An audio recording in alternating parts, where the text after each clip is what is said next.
encourage your soul, enlighten your mind, and empower your faith.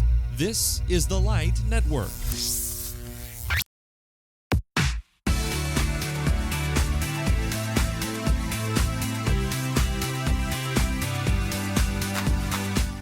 If you want to be a serious Bible student, a successful servant, and a powerful preacher, this is the podcast for you. Hello and welcome to Preachers in Training. My name is Robert Hatfield, and this is the podcast on which we discuss all things preaching and ministry. On today's episode, we are looking at a preview of the 2022 Freed-Hardeman University Annual Bible Lectures. And that means only one thing can be true, and that is that Dr. Doug Burleson is joining us once again from the campus of Freed-Hardeman University. Welcome back, sir. It's so good to have you today. Hey, thank you, Robert. Great to be here. I love this time of year. Yeah, absolutely. It's what do you call it? Crunch time, or is it like, go time? What's the best way to put this here as you're less than a month away? It's blessing time, right? I mean, it's Okay. just it's go time. Yeah, Time it's gonna to be build. good. It is time for the first in-person lectureship, at least as far as the general public is concerned. After last year's amended program, I know that the lectureship went on for the benefit of those who are on campus and especially the students. Is that correct? In addition to the videos and things that were produced for the rest of us. It was really incredible. We missed obviously doing what we always do. Mhm. Our guests, especially our vendors, the coffee, the Mhm. fellowship, and we actually planned the Luke program 2 years ago, and Ah, basically had to reset. So we thought, hey, Ecclesiastes, we probably would have never had a full program on Ecclesiastes under normal circumstances, but the theme fit and we went with it. And we were really surprised at how receptive people were, not only our students. I mean, frankly, I think there was a time where students felt like they were sort of a captive audience during the lectures. And mm, we wanted them to know, hey, even if our guests can't be here like we would like for them to be, you still matter. And we still want to do this as a way for us to study and grow together. So mhm. the students received that really well. And then I think the numbers were just a little less than 50,000 viewers in different places with the Wow. videos. We sold more of the study books than we've sold in the last decade. I think people responded well to that, but obviously that's not the format we want to use every year. And but we learned some things, and we're blessed by I had a couple of people ask me, "What was it like not to have a lectureship last year?" And I thought, "I don't know what universe you're living in, but we worked pretty hard on that program too, but Yeah. cannot wait to have people back together on campus again." I think every preacher, to one degree or another, can appreciate the burden of having to iterate on the fly, and especially when that involves video production. We've all been there and done that. What we have not been there and done is multiplying that by, what was it, 13 or however many lessons you all produced in a video form, and to do that for an audience of 50,000 people from, world-renowned Freed-Hardeman University. So it appeared as though it all went off without a hitch from the outside looking in, and it was just a wonderful program, and we're appreciative of it. Thank you. Hey, well, thank you. My favorite moment, we had previewed these videos and edited and thought we had it just perfect. And President Shannon and I did a live stream on Sunday afternoon talking about how that evening Dr. Justin Rogers would be our first speaker, and I'm ready. I'm at home. Some people are watching the Super Bowl. Mhm, We've mhm. gotten home from worship, and I'm watching the lectureship begin, and it is Justin Rogers' video and Ralph Gilmore's voice. Uh, and my phone's blowing up, and people are like, "Don't you know Yeah. this is?" And Justin and Ralph thought it was hilarious, but I didn't. Yeah, So right. the funny thing about all of that is, of course, it all got worked out and everything was Yeah. corrected and great. But I had several people message me and say, "We thought the best lesson of the week was Sunday night, and we Uh, can't find that video anymore." I mean, I guess they genuinely thought that it was like one of those bad old karate movies where like the voiceover didn't match. I thought it yes. was rather obvious, but apparently some people really liked the Rogers Gilmore combination. So Okay. All right. just think that maybe S kind of Yeah. a mix of preachers. We do that with songs all the time. Yeah. I come broken. So who knows? Maybe there's a Yeah. future in. There's something to consider there.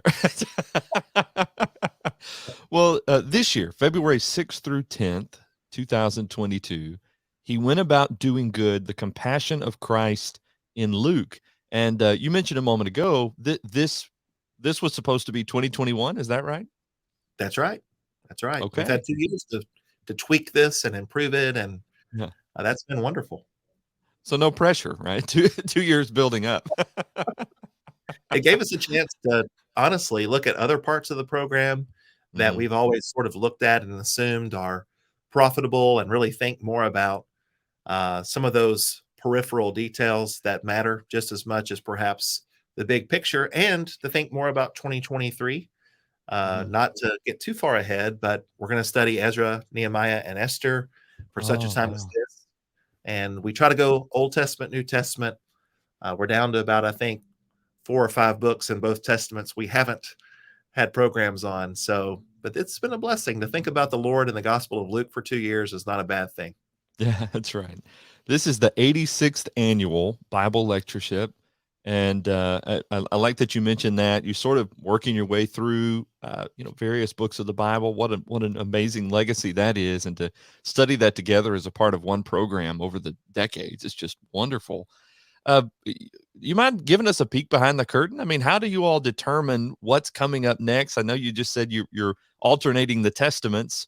Um, you know, uh, how did you arrive at Luke back in what I assume was 2020 when the 2021 theme initially was planned?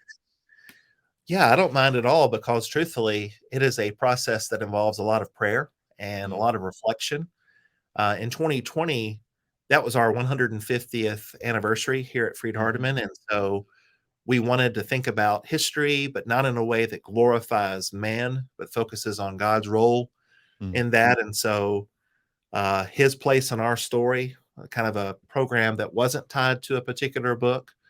And so it's not that we want to be predictable, but we want to focus on the text of Scripture, while also making sure that at least half of our program is tied to very practical ministry questions and equipping preachers and church leaders and mm, Christians for ministry. And so, if you look at our program this year, even the ministry sessions frequently are tied to the text of Luke. mhm, But it's not that the whole program is a textual study, but it is all rooted in the text. And so that's been our balance. We also try to think about what we've done in years past. So with Luke, we had a really popular program on the Gospel of John, I think in the early 2000s. And then mhm, just a few years ago, actually my first year in this role, 7 years ago, we did the Gospel of Mark. And so our thought was, Luke's perspective on this, especially as you consider the narrative of Acts, is really unique. We wrestled with how much of Acts do we get into. We had a mm, separate program on Acts, and I'm talking every day to college students who weren't alive in 2000 when we talked about Romans, yeah, for example. So it's not that we feel compelled to not go back or to get through the list. It's honestly what text at this particular time would be most profitable for us to study. I don't know that we're going to be doing this forever, but we are committed to studying the text mm, and making sure that we equip those who attend with practical skills for ministry and service and outreach. So that's the balance. We actually, at the end of our retreat in early March, one of the roles of a committee member, which is a great team, by the way, is to literally count those sessions and to make sure that we've maintained balance mm, between background and exegesis and practical application and ministry. wow. Um, that's that's who we are, and to get Mhm. away from that would be tragic.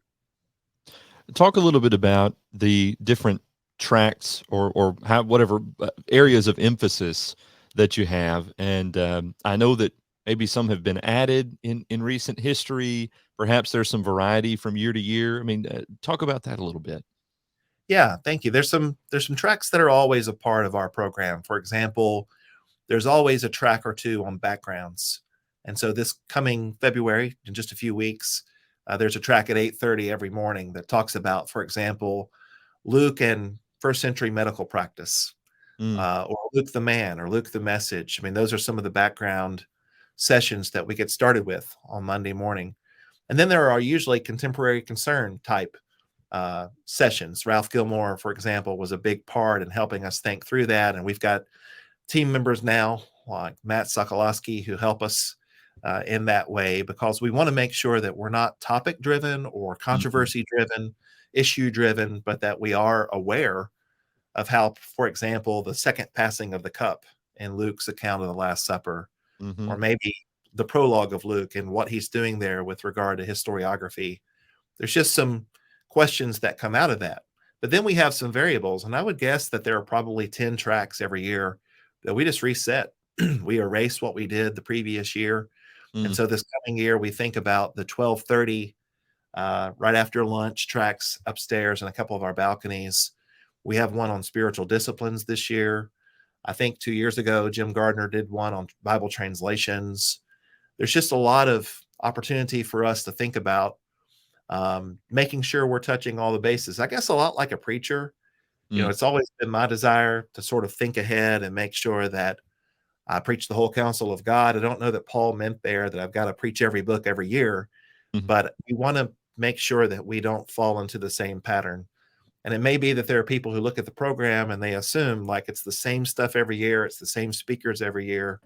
But I really can promise that we try to reset all of that and actually think about, okay, who have we not had on the program before? Or uh, who have we overlooked? Or we look at the surveys. We typically get 50 pages single spaced of feedback every year, Mm. and that's constructive for the most part. And we think about some suggestions that are made there with regard to things we've not done before. So there are, um, it may be that you can start a retreat by basically erasing all the names and topics and Mm. saying, okay, let's restart.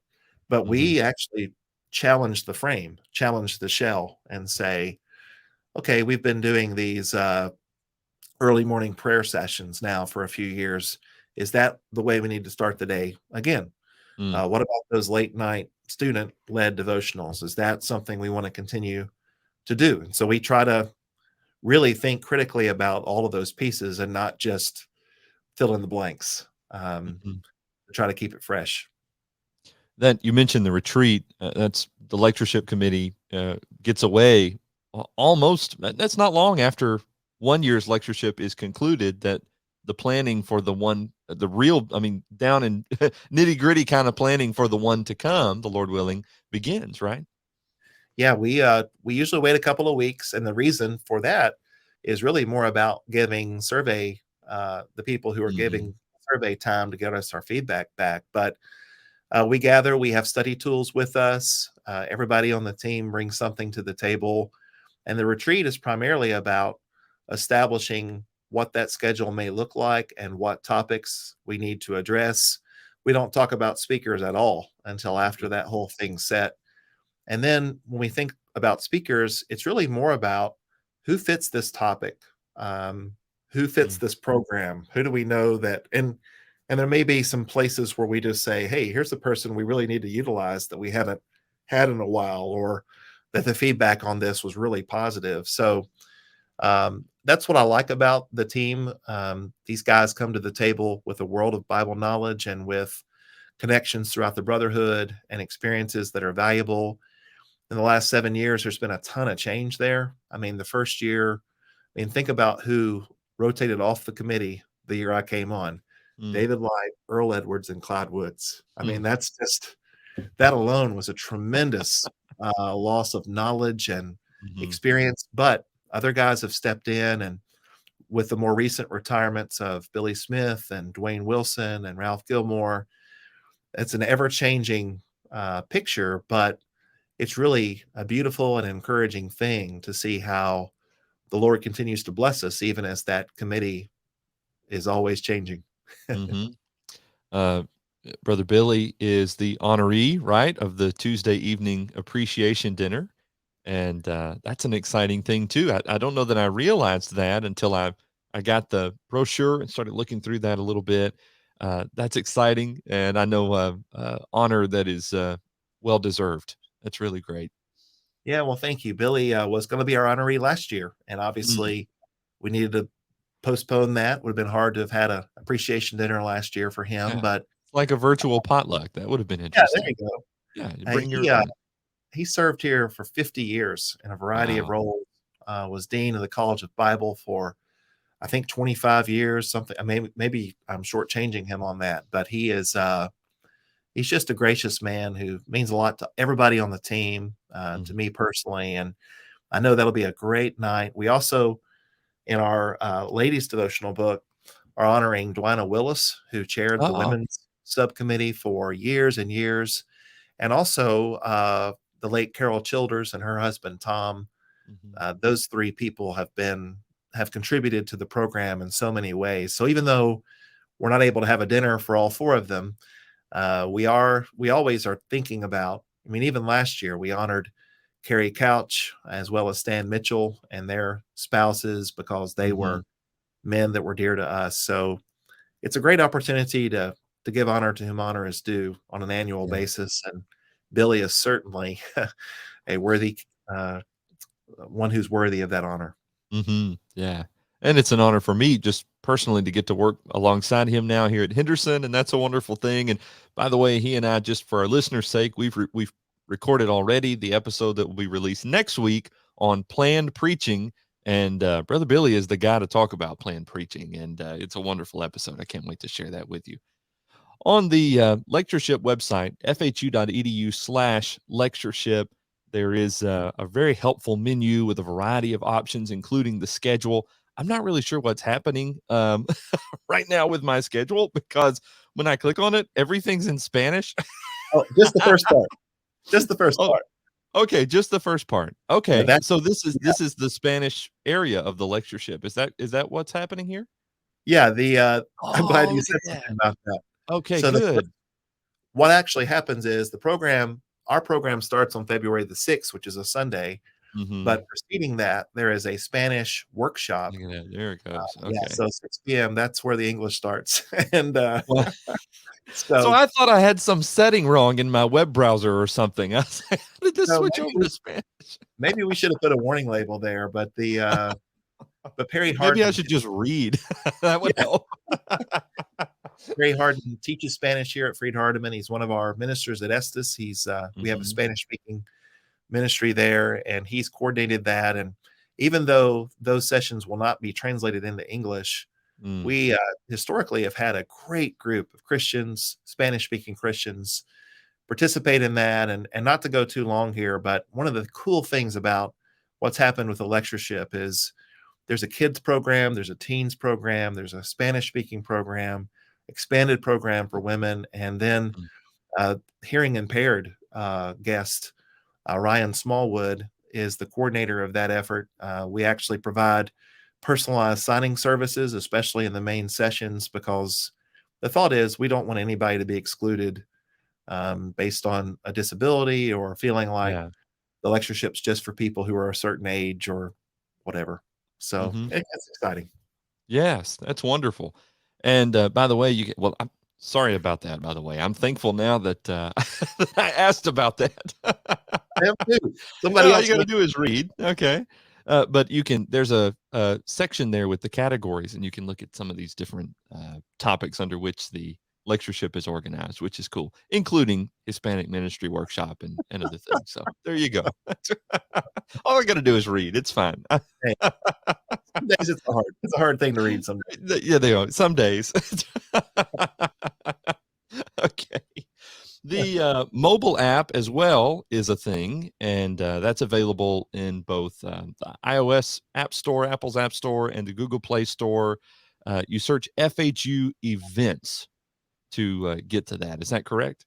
That's correct. It's an app that the university has designed for a number of different programs, but that material has been updated and proofed, and it is consistent with what's in the printed schedule and what's in the Mhm. online schedule.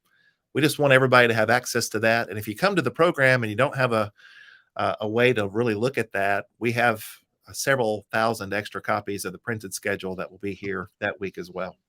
Okay, good. So, speaking of some things that have iterated, and especially in recent years, the Lectureship Book has had Yeah. an iteration. Talk to us a little bit about how that has evolved, and then I want to get into this year's specific studies. Yeah, the lectureship book has always been an important part of the program. And honestly, 7 years ago, the thought of tweaking that would have been rather terrifying, Mm, because I think a lot of us see those on the shelf, and there's hmm something, maybe I'm overstating this, but there's something about that tradition that has felt important and maybe even sacred to some people. mm, And so we wanted to think about what that book did. And really, for a lot of people, that book was a reference work that you could pull off the shelf and think about a particular difficult topic or theme. And I hmm believe that served a tremendous purpose. So we hated to completely jettison the value of that. And so even now, we are offering all of our speakers an opportunity to write. We'll make that available in a digital format for people to have access to. But we were thinking about how to better serve congregations. And even mm, though that book was great for its time, really last year, given the different program we had, we experimented for a couple of different reasons. Printing was a lot easier through Kindle Direct Publishing and Amazon. We were not having to bulk order 1,000, hmm 2,000 copies and then pray we sold them all. There's just hmm a lot of variables there that it seemed to be advantageous. And then the thought of putting together a 13-week study that individual Christians or students of the word could use, or congregations could purchase as curriculum. And as I've said, people have responded to that overwhelmingly in a favorable way. There are hmm some who, I understand, mourn the loss of that next book on the shelf, and the look of that maroon, or in Dr. Leipzier's blue lectureship book. uh-huh. But part of what we try to do is respect the value of the program and what it's historically meant, while also thinking about what's best right now. And hmm that's where we are. It's kind of like the forum. Sometimes the form of that may evolve, and people may not always like the mics not being on the floor, but we do things that seem to be best for our current circumstances and hmm students. And even the forum. I know we're not talking about that specifically, but I think the days of the sage on the stage, one guy who's kind of got all the answers, while that may be valuable and helpful, I don't know that that's necessarily where we are right now best hmm for those of us who might just want to open up the Bible and sit down and talk about questions, and recognize that there's one truth, but there may be differing perspectives on that. And mm so, being able to think through those things and respect the traditions and those who don't like those changes, but also thinking about what will glorify God and what will help the kingdom. Those questions to me are more important than what have we always done. Yeah, that's right. And, my opinion doesn't matter worth anything in just about any discussion. But as we're thinking about these lectureship books, it seems that this is a wonderful way, with the format to which you all have now turned, 13-week studies. For the lectureship, it's a wonderful way for the lectureship to continue on years and years after, more than just the reference material. But to your point, maybe in Bible classes, preachers can get, no doubt, preaching material from those 13 studies as well. And to your point, there's digital ways to make other materials available as well, which is really, really cool. One thing I like about this, and this year on the website, there's a link to this where you can purchase the lectureship book or books for 2022. And there is both the, shall we say, the general study and then the ladies specific study. How do you all characterize those? Yeah, thank you for not saying men's and women's. Well, that's really not our intention. I Yeah. think both books could be valuable to everyone. But the hmm truth is, for 86 years, women have contributed to the program in an incredibly valuable way. But we hmm have, and we used to have, and we would still have women writing articles for the regular lectureship book. But for a variety of reasons, sometimes our sisters weren't comfortable with that. Sometimes it was difficult to know how that would fit. And so, even though it's required really double the effort, we said, hey, in 2022, let's put out two books, one Mm. written by men, one written by women, with hopes that they would both be useful. You can get both for $25, which the traditional lectureship book that we've sold until last year was $20 for one book. Mm. And so it's been wonderful. I mean, both books include tributes to the honorees, Billy in the lectureship book, and then Dwina and Carol in the ladies study book. Mm. They both include study questions at the end of each chapter. There's even an ad at the end previewing the 2023 program. And so it was just a way for us to think through what would best serve Christians and congregations. I read them both twice as we were editing them, and I believe they're going to be fruitful. The guy's book, by the way, has 13 pre-recorded lessons that are actually going to be uploaded Thursday morning Mm. that are free. And so if a congregation that may not have a regular preacher or may struggle to find ways of sort of teaching on a Wednesday night or a Sunday night wanted to use those videos, they're about 30 to 35 minutes long, and they're spoken rather by the same guys that wrote those chapters. And so we just wanted to serve God's people. And so those videos and the two books are ways that we're hoping to see that come to fruition. Yeah, that's wonderful. So by the time that people are hearing this, this releases on Thursdays, and we're recording this a couple of days before that. So you're saying those video recordings will be available as well that coincide with the general study book, which is great. That's right. And these books can be purchased now or through Amazon if you want to have them shipped. If you want to order 200 copies for your congregation, that would be outstanding. And then, but if you want to come to Freed-Hardeman the first week of February, we'll have copies of these books available then as well. You can also get them on Kindle. You can get them on PDF, a direct download. And this is incredibly special and hasn't been released yet. Breaking news. Oh, okay. You can get Audible copies of both whoa, books for the first time in the history of the universe. And those are still in the process of being finalized, but that's a big surprise that we are planning to share the week of the program so that people, when they get here, if they want to listen to the books on the way home, they can. That's exciting. Hey, you heard it here first. I'm honored to have the breaking news. There is on the website under the lectureship section, lectureship recordings. Is that where the 22 videos will appear as well? That's right. We will have them all there. Everything on the main floor is videoed. Everything else is audio recorded. And if you want to have a little jump drive, I think we used to charge $3 or $4 per recording. For $20, you get a jump drive mailed to you. They're really cool. They're printed with our logo on them a week or two after the program ends with everything on it. So there's an option. Wow. Okay. But yeah, everything's free. It'll be there. Actually, Tuesday of the program, we usually already have Sunday and Monday's recordings uploaded. So if you miss something and you're trying to keep up, if you can't come to campus and want to watch online or want to hear what happened the day before, we keep that up to date pretty quickly. Yeah. The live stream as well will be going for the sessions in Lloyd Auditorium. Is that correct? That's correct. And all of that has been upgraded since the last time we've done that. So it should be improved. And you do register just so we have a record of who all is doing that. But there's no cost. There's no commitment. It's just a way to get in, and everything there will be live streamed all day long. That's wonderful. So if you're unable to travel, definitely register, pull that up, have it going. Even when I was out in Charleston and I wasn't able to make the trip in February, I would pull that up and just sort of have it going in the background, and that was wonderful. I enjoyed that a lot. So yeah, definitely check that out.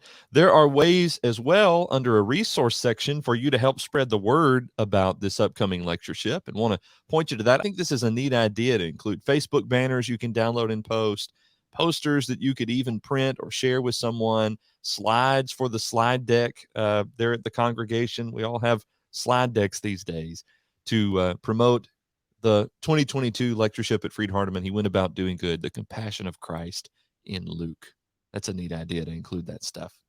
Hey, well, thank you. We just want to allow people to get the word out. And the more people spend time on that page searching and trying to, even that list of old themes, that's something new that we've added this year that you shared a little while ago. So And we are open to people's suggestions. A couple of years ago, somebody emailed me and said, when I registered, it didn't give me an opportunity to identify myself as a song leader because it had elder, deacon, preacher, Oh, teacher, college minister. mhm.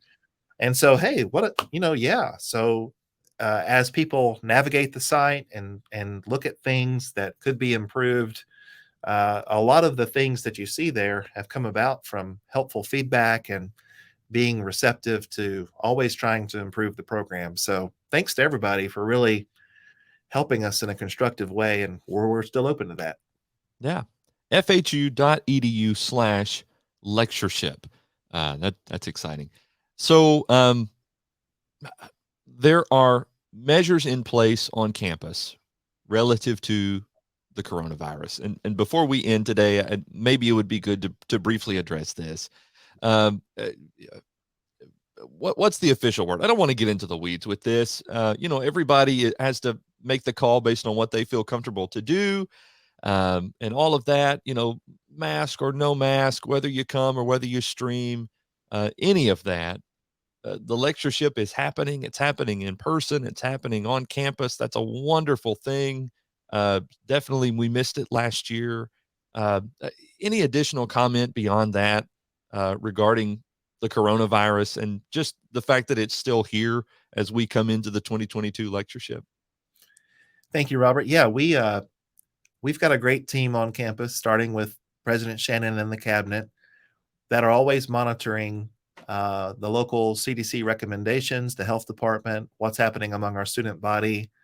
Really, for the last 2 years, the cabinet's leadership in this area has been tremendous. They've kept us safe, they've prevented the spread, and that's really continuing, I would anticipate, into this semester. And so, as the lectureship committee, we're following their lead. And right now, we're in a sort of a green level as a campus. If you go to Protect the Pride on the Freed-Hardeman website, it explains the way that the cabinet and others determine what color setting we're at, depending upon the number of cases on campus. There are biweekly reports that are generated regarding that. And so I just say a couple of things. One, if this is something you're concerned about, you can attend the lectures and wear a mask and no one will chastise you. You can attend the lectures and socially distance from others and choose what crowd you want to be a part of, and you're not going to be chastised for that. Everybody in my family has had COVID. I've lost 3 dear friends at Estes because of this disease. And so, I take that very seriously. But on the other hand, unless we hear otherwise in the next 20 days, you can come and not wear a mask. You can participate in the lectureship and do what you are accustomed to doing at the program, and no one will chastise you. No one will criticize you. We really want this to be a program where everyone is safe. We don't want anybody to go home sick. We don't want anyone to be negatively impacted by this. One of the things we're doing that week that's really different is a health fair. Our College of Nursing is putting that on. Oh. Our School of Nursing, rather, every morning. They're not going to be testing for COVID. They're not going to be giving vaccines. We thought that would be interesting to have somebody sick all week because they got a shot on Monday. But so we are aware of this and obviously want people to be safe. We're concerned about our brothers and sisters and guests for a number of reasons, both physically and spiritually. But this is what I've gotten more calls about really than anything. And I've just tried to tell everybody, just please plan on attending and make the judgment that you feel is best. Be thoughtful about other people. If I see someone wearing a mask, I don't usually get up in their face and give them a bear hug. I try to respect. So that's where we are. And I'm sure that if the university determines that we need to move forward with a different plan, we will communicate that as quickly as we can. But I trust our leaders here, and they've guided us really well to this point. And my larger concern, honestly, is a snow day. What do we do then? But I don't have a good answer for that. But that's right. But that's where we are right now. Yeah. Snow days are par for the course, right? It's just the way it goes. That's right. Well, Walk and careful. that's good. Yeah, that's good. And we may see, as we do everywhere else, more fist bumps than handshakes, or my favorite is the elbow thing that we did Yeah. for a Hold while. on. Yeah, I think that's fun. The right elbow of fellowship. But uh, yeah, I'm thankful that it's proceeding. I'm thankful to know that this isn't a reckless proceeding. It's going to happen, and it's happening with data and sound leadership and all of that, and then a good dose of, as the title suggests for this year's theme, the compassion of Christ, which Amen. which I think is a good thing as well. Absolutely. Freed-Hardeman University Annual Bible Lectureship, 86th Annual Bible Lectureship, takes place February 6th through 10th on campus in Henderson, Tennessee, and online at fhu.edu/lectureship. Is there anything else before we end this today that we have not mentioned or that we should? It's amazing how big of an event this is, that we could spend the last 35 minutes discussing this, and wow, it just speaks to the wonderful, wonderful event that is planned and that is to come, the Lord willing, in just a few short weeks. Well, thank you, Robert. I really appreciate the opportunity to talk about this. I mean, I would encourage people to explore the program. There are things that are different and fresh. For example, on Wednesday, a marriage enrichment seminar. Mm. Uh, Opportunities for preachers to be trained with the Prepare Enrich premarital method, which I've been using for a number of years. There's information on that's to leaders and financial planning. There are sessions that are fresh and different. Lots of opportunities to sing, and the vendor area will be full. The associates will be there with a coffee shop and lunch. Gano is better than ever. There's just so many things that I hope, not only that, but I hope that on Monday at 12 at let me make sure my time's right. On Monday at 12:30 in Lloyd Auditorium, Mm. that as many people as possible will tune in and hear President Shannon give an update on where we are as a university. There's a lot of exciting things that are happening, and I doubt I even know all of that, but I'm just glad to be along for the ride and to be a part of the team. So I better be careful, or we'll be here another 35 minutes with me going through the program. But just check it out. And again, if anybody has a question or a concern, you can email lectureship at fhu.edu, and that comes directly to me and a couple of other people. And we would gladly help you go register, buy the books in bulk. And we're looking forward to it. Absolutely. It's going to be a wonderful week. And we thank you and the Lectureship Committee for your dedication to this and putting this on for not only the Freed-Hardeman on-campus family, but the broader Freed-Hardeman family all across the world. And we owe you all a debt of our gratitude for all that you do. Thank you so much. Thank you. We feel like we receive more than we give, but it's Mm. I'm a steward of a program that will, I pray, outlive me, and if the Lord wills. And it's just I wake up every day to that reality that I'm blessed to handle this for a while, and I want to leave it better than I found it. Mhm. So the next team can take that, and to God be the glory. And Yeah. so thanks for letting us talk about it today. Absolutely. Well, we appreciate you very much. We appreciate those of you who are watching or listening. A reminder that you can subscribe to this podcast if you enjoyed the show in your favorite podcast app, and or on YouTube, by the way. Video versions are available on YouTube. Search for Preachers in Training or The Light Network. Our website is thelightnetwork.tv, and that's where you can find episode archives of this podcast or any of a number of podcasts that are available every weekday from that address. Next week, as I said, Brother Billy joins us to talk about planned preaching. Hope you'll join us then and every Thursday for brand new episodes. But until then, I'm Robert Hatfield. Thanks for joining us. Let's go preach the word.